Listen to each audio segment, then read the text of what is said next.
Fala galera, estamos começando a primeira aula da nossa série de aulas Turbinada Enem.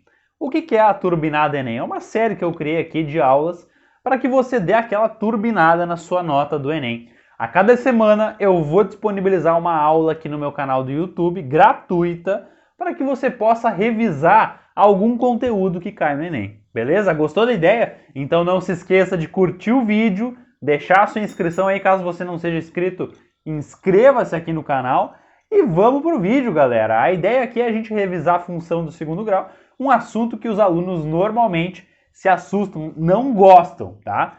Só que a boa notícia aqui, pessoal, é que você não precisa, né? Vocês não precisam ser experts de função do segundo grau para conseguir resolver as questões do Enem. Eu vou te provar isso nessa aula, beleza? A ideia é fazer uma revisão teórica e depois partir para algumas questões típicas do Enem, né? Questões que o Enem adora colocar sobre função do segundo grau, tá?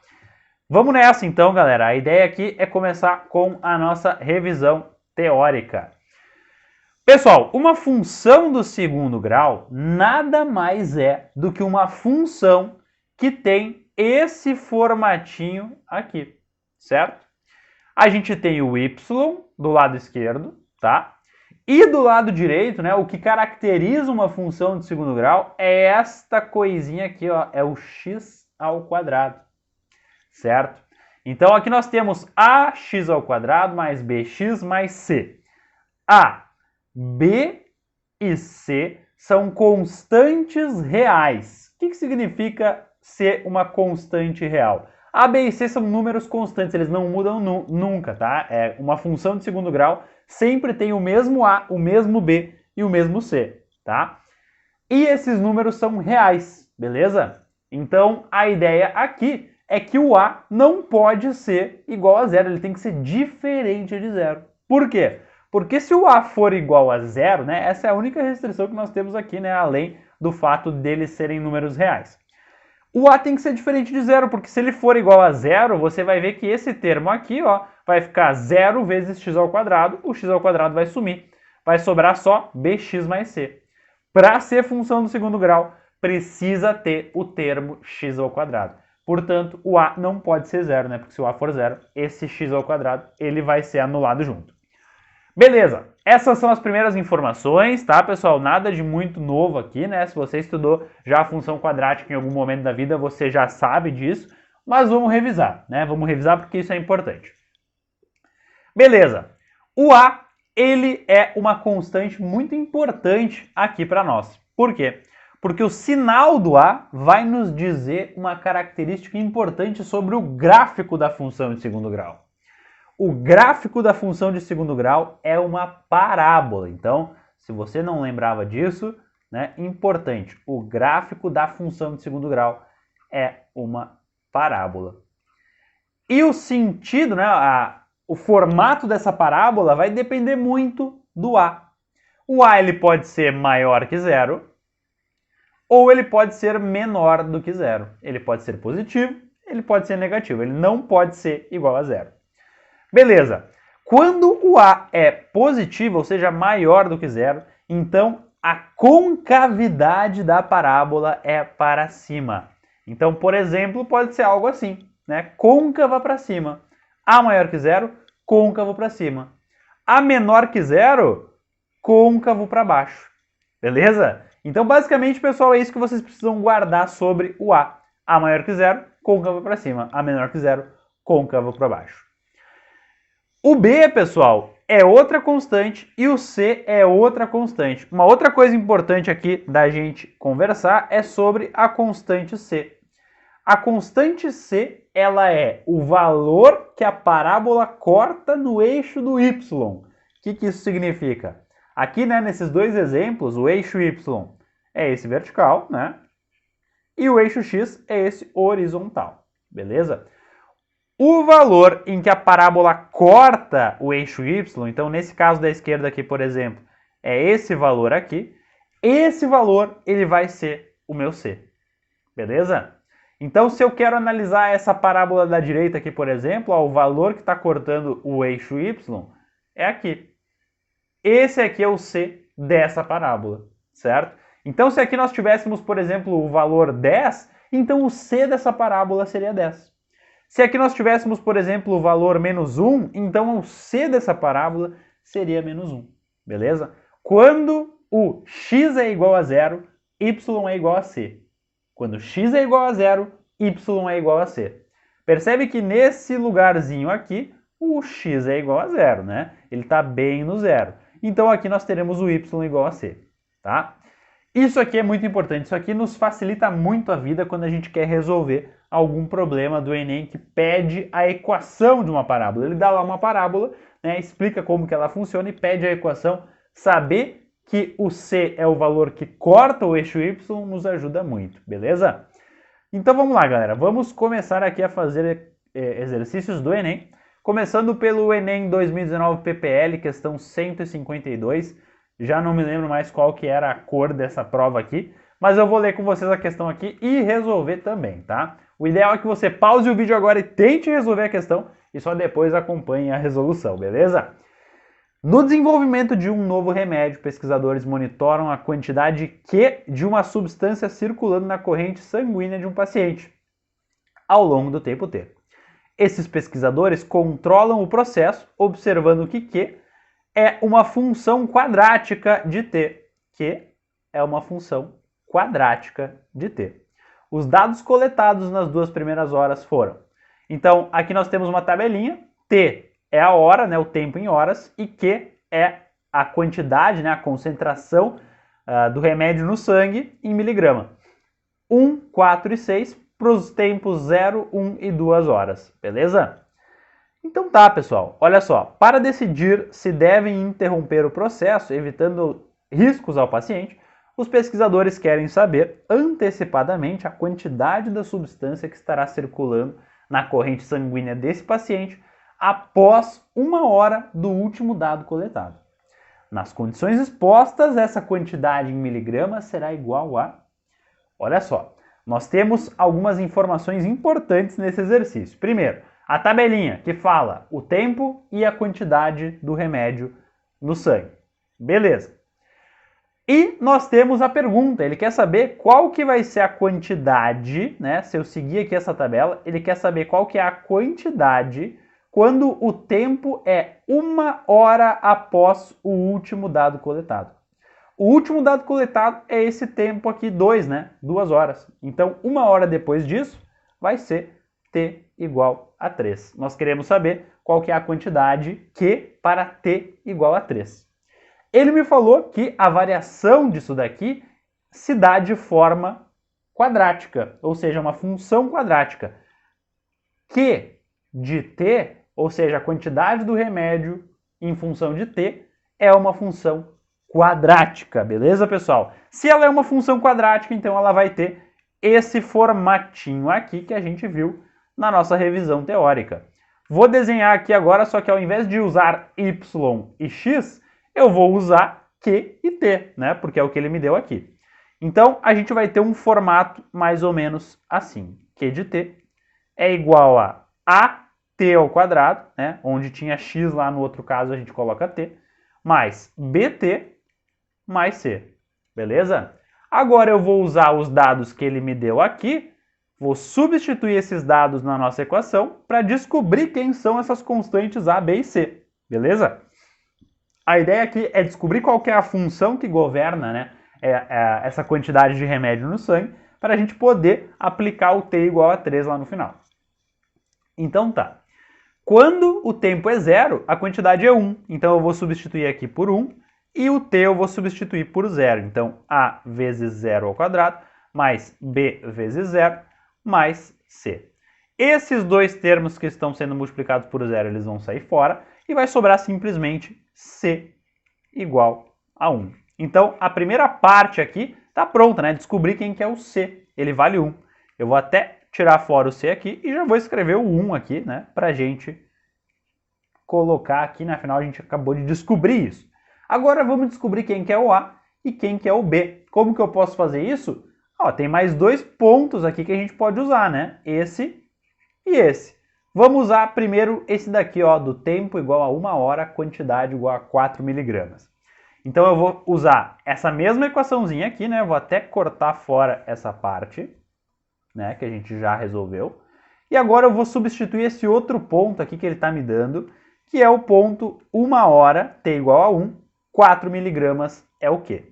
Então o Q é igual a 4 e o T é igual a 1. Então aqui vai ficar 1 ao quadrado mais B vezes 1, mais 1, né? O C a gente já descobriu que é 1, a gente deixa ali o 1. Ok.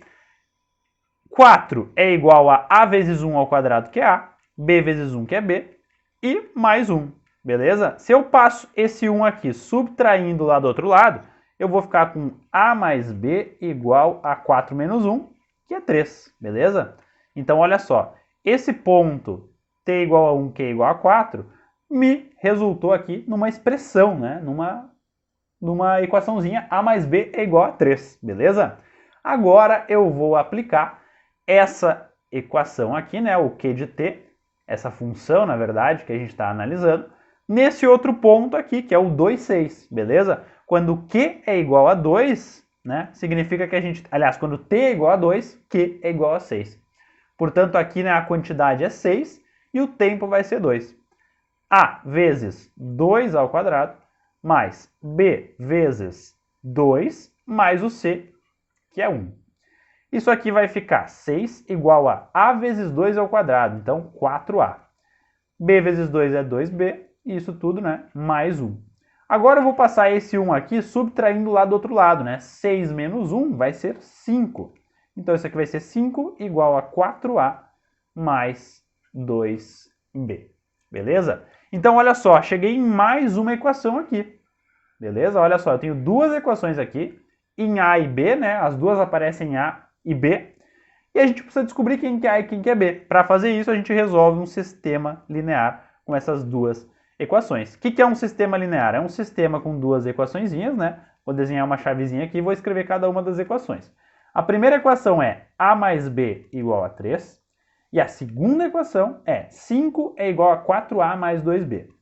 5, eu vou até colocar diferente aqui. Eu vou colocar 4A mais 2B é igual a 5, né? Para ficar no mesmo formato da de cima. Beleza, como que eu faço para resolver esse sistema aqui? Existem diversas formas, né? A forma que eu mais gosto de fazer para resolver esse tipo de sistema é tentar subtrair uma equação na outra, né? O que eu poderia fazer aqui? Olha só, se eu multiplicar essa equação aqui de cima inteira por 2, eu vou ficar com 2b aqui. E daí depois eu posso subtrair as equações para que o b suma.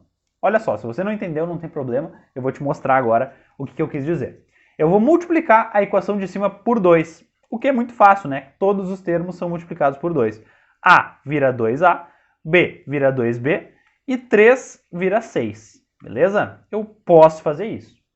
Agora, olha só o que eu vou fazer. Eu vou até reescrever aqui, eu vou colocar essa equação em cima, tá? Essa equaçãozinha aqui eu vou colocar para cima e essa equaçãozinha aqui eu vou colocar para baixo, para que fique mais fácil aqui da gente compreender a resolução desse sistema. Agora eu vou pegar essa equação que está aqui embaixo e vou subtrair da de cima. 4A menos 2A vai ficar 2A. 2B menos 2B, aí que está o pulo do gato. Essa parte sumiu, né? Vai ficar só A. 2B menos 2B é igual a 0. Então isso daqui vai ficar igual a 0. É igual a 5 menos 6, que dá menos 1. Pronto, passo esse 2 dividindo para o outro lado, o A vale menos 1/2, beleza? Menos 1/2 é o que vale aqui o nosso coeficiente A. Agora, como que eu faço para descobrir quem que é o B? Bom, eu simplesmente volto em alguma dessas duas equações, coloco o A que eu já descobri e eu vou descobrir o B. Vou usar essa daqui, ó, que é mais fácil. A mais B é igual a 3, tá? A mais B é igual a 3. O A eu descobri que é menos 1/2. Vou somar isso com B e chego no 3. Se eu passo esse 1/2 para o outro lado positivo, vai ficar 3 mais 1/2, tá? Então o B é 3 mais 1/2. Se eu fizer aqui a soma das frações, né? O 3 inteiros mais 1/2, aqui eu vou colocar o mínimo múltiplo comum como 2. 2 dividido por 1 é 2, vezes 3 dá 6, mais 2 dividido por 2 dá 1, mais 1, aliás, vezes 1 dá 1, né? Então 6 mais 1, 7 meios. Isso aqui é o que vale o B. Olha só, toda a volta que a gente deu para descobrir o A e o B, né? O C a gente descobriu lá no início que valia 1, né? Então a nossa equação é Q de t é igual a vezes t ao quadrado, né? O A é menos 1 meio, t ao quadrado. Vou fazer um t mais bonitinho aqui, t ao quadrado. O B é 7 meios, então vou copiar aqui 7 meios vezes t. E o C é 1, né? A gente descobriu que o C é 1, então essa daqui é a nossa função de segundo grau. Finalmente nós descobrimos ela. Agora eu preciso saber qual que vai ser a quantidade de remédio no sangue quando t é igual a 3, né? Foi isso que o exercício me pediu no fim das contas. Então eu vou vir aqui, ó, vou substituir o t por 3 e vou descobrir qual que é essa quantidade, né? Q de 3 é o que eu estou calculando aqui agora. Menos 1 meio vezes 3 ao quadrado, mais 7 meios vezes 3, mais 1. Beleza? Então, como que vai ficar isso daqui? Menos 1 meio vezes 3 ao quadrado. 3 ao quadrado é 9, né? Então, 9 vezes menos 1 meio vai ficar menos 9 meios. Aqui nós temos 7 vezes 3, que dá 21. E embaixo nós temos o 2, né? 21 meios. E nós temos ainda tudo isso somado com 1. Então, a quantidade de remédio que a gente vai ter é essa continha aqui. Beleza, então a gente vai fazer aqui uma soma de frações. O mínimo múltiplo comum é 2, né? Dessas 3 frações aqui, na verdade o 1 inteiro aqui nem seria uma fração, né? É um número inteiro, mas eu vou colocar aqui o denominador 1 para a gente poder trabalhar. 2 dividido por 2 é 1, que vezes menos 9 dá menos 9. 2 dividido por 2 é 1, que vezes 21 dá mais 21. 2 dividido por 1 é 2, que vezes 1 dá 2. Então, fazendo essa soma aqui, a gente vai chegar em 14 meios. 14 meios é igual a 7. Portanto, a quantidade de miligramas no sangue é 7. 7 miligramas é a resposta que está aqui na letra B. Beleza, pessoal? Então tá, essa daqui é a primeira questão, vamos fazer mais uma. Essa daqui, pessoal, é o seguinte, ó, um professor, depois de corrigir as provas de sua turma, percebeu que várias questões estavam muito difíceis. Beleza. Para compensar, decidiu utilizar uma função polinomial f de grau menor que 3 para alterar as notas x da prova para notas y igual a f de x. Da seguinte maneira, a nota 0 permanece 0, a nota 10 permanece 10, a nota 5 passa a ser 6. A expressão da função y igual a f de x a ser utilizada pelo professor é o quê? Olha só, pessoal, ele está me dizendo que a nota 0 continua sendo 0. Ele está me dizendo que a nota 10 continua sendo 10. E ele está me dizendo que a nota 5 passa a ser 6. Ele quer uma função que ele entregue a nota do aluno, né? E saia a nova nota do aluno com esse aumento, né? Só não vai rolar aumento aqui quando for 0 e 10, que daí a nota vai permanecer a mesma. Beleza? Então, basicamente, o que ele quer que a gente faça aqui é dizer qual que é a função que descreve isso, sendo x a nota que o aluno tirou de verdade e y a nota que ele vai receber, né? A nota com essa ajudinha do professor. Beleza? Qual que é a função que, quando eu entrego 0, ela me devolve 0. Quando eu entrego 10, ela me devolve 10. Quando eu entrego 5, ela me devolve 6. Beleza, galera? Então, olha só o que a gente precisa fazer. Uma coisa que já poupa aqui um pouco de tempo seria você dar uma olhada aqui nas alternativas e já eliminar algumas coisas óbvias. Por exemplo, olha só. Dá uma olhada nessa letra E aqui, ó. Y é igual a x. Y é igual a x nesse caso aqui, tá? Quando a nota dele é 0, continua 0. Quando a nota 10, continua 10. Agora, quando x é igual a 5, y é igual a 6. Então, se eu colocasse aqui x igual a 5, y também seria igual a 5. Portanto, a letra E não pode ser a nossa resposta de forma alguma. Beleza? Outra coisa que vocês podem perceber aqui que não faz muito sentido é quando a nota é 0. X igual a 0. Quando x é igual a 0, dá uma olhada no que acontece na letra D aqui. X é igual a 0, vai sair fora esse termo aqui, né? Porque vai multiplicar por 0, e vai sobrar 2. Ou seja, essa alternativa está me dizendo que quando o aluno tira 0, a nota que ele vai receber é 2. Quando isso não é verdade, né? A nota que ele recebe é 0. Portanto, a letra D também não pode ser. Tá? Então sobra a letra A, B e C. O que você pode fazer aqui para descobrir qual que é a função aqui que vai governar esse procedimento que o professor está fazendo? Bom, você já conseguiu entender que vai ser uma função quadrática, né? Todas essas três aqui são funções quadráticas. Então, você pode escrever isso aqui no seguinte formato. Y é igual a ax ao quadrado mais bx mais c. Beleza? Então, olha só. Agora vamos usar os pontos que a gente conhece para tentar entender o que acontece aqui. Se eu colocar esse ponto aqui, ó, 0, 0, eu vou zerar os termos com x, né? Sai esse termo e sai esse termo. Vai sobrar y igual a c, beleza? E o y eu sei que é zero nesse caso, então c é igual a zero, mas isso a gente já sabe. Porque se você perceber, ó, nessas três equações, não tem nenhuma com c, né? C é o valor aqui que não acompanha nada de x. Então, aqui vocês podem perceber que não existe c mesmo. Tudo certo. Vamos usar esse pontinho aqui agora para ver o que acontece. 5, 6. Quando x igual a 5, y igual a 6. Quando x igual a 5, y igual a 6. Então, 6 é igual a vezes 5 ao quadrado, mais b vezes 5, mais c. Beleza? Então, isso significa que 6 é igual a 25a mais 5b. O c eu já sei que é zero, então não precisa nem escrever ele aqui, né? Beleza, cheguei aqui numa equaçãozinha. 6 é igual a 25a mais 5b. Agora a gente vai usar essa outra informação que ele me deu aqui, ó, do ponto 10, 10. Eu poderia ter começado com ele, tá, pessoal? Eu comecei aqui com 6, 6, 5, 6, mas tanto faz qual deles eu começasse analisando, tá? Eu vou jogar esses pontos aqui, nessa informação, nessa equação. Então, o y, ele é 10, né? O a eu vou escrever aqui, x ao quadrado vai ser 10 ao quadrado, mais b vezes o x, que é 10 também. Então, aqui nesse caso vai ficar 10 é igual a 100a, né? 10 ao quadrado vai dar 100, mais 10b. Posso dividir essa equação inteira por 10, vai cortar um zerinho aqui e um zerinho aqui.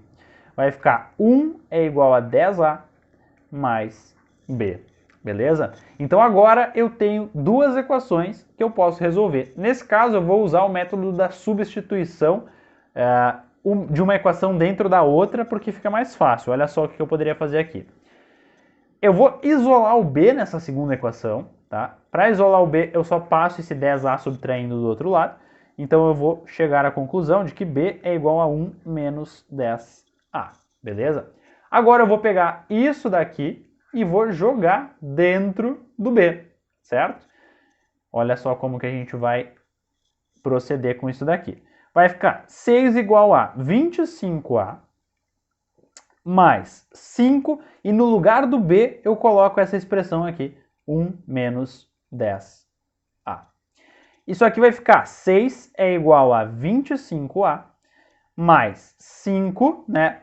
Multiplicando 5 vezes 1, e agora multiplicando 5 por menos 10a vai ficar menos 50a. Beleza? Olha só o tamanho que está ficando isso daqui.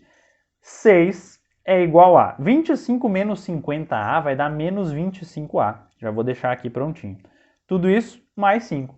Se eu passar esse 5 subtraindo para o outro lado da equação, a gente vai ter aqui 6 menos 5, que dá 1, igual a menos 25a. Passando esse menos 25 dividindo para o outro lado, o a vai virar menos 1,25 avos. Olha só, galera, acabei de descobrir quem que é o a da nossa função. Se eu sei quem é o a, eu olho aqui para as alternativas e eu procuro esse a. A única alternativa que me mostra esse a é a própria alternativa a. Olha só, tá aqui o a, ó, menos 1,25 avos, né? O a é o termo que acompanha o x ao quadrado, não se esqueça disso. No caso aqui de baixo, o a vale menos 1/10, não corresponde com o que a gente quer.